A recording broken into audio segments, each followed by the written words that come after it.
Waders Fishing, and we're doing a little plug pulling on the Sandy River. Today we're going to be running K11s.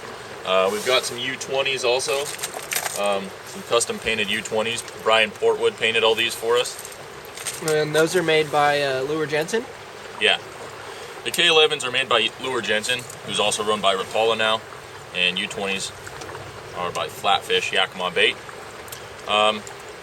Today we're on the Sandy. We're going to be pulling these smaller plugs for winter steelhead.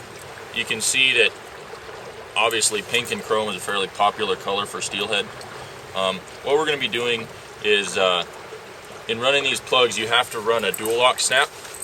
As you can see in the front of the plug, obviously it needs to be closed. But the way we run our rods is that when we're not fishing them, we leave the dual lock snap attached to your plug rod and leave it in the boat, so that when a bunch of rods, as you can see, you got a pile of rods here. So when you have a bunch of rods, you don't get all 6 points of the hooks stuck in other rods. So I'll kind of give you a little demonstration as to what we're going to do. You take the dual lock snap, you put it on the plug, you close it. It's going to be run just like that.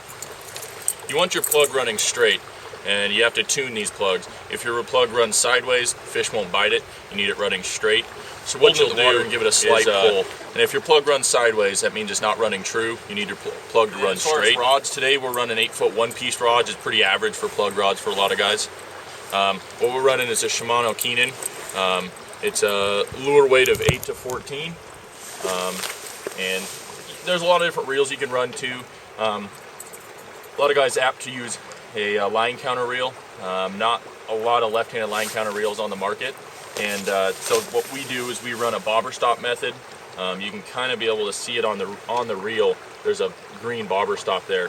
I put one every 25 feet so that I know exactly how far out my plugs are. Some areas in the river you want to run 50 feet, some areas you want to run 75 feet. And most of the time 50 to 75 is your pretty average. You aren't going to use much longer than that. So, and the other big thing about pulling plugs is keeping your lines at the same distance. You don't want them staggered. You want them running down the river, more or less the wall of death, you'll hear guys say. So that's where either your line counter or your bobber stop really come into play. And we will see if we can't catch a couple.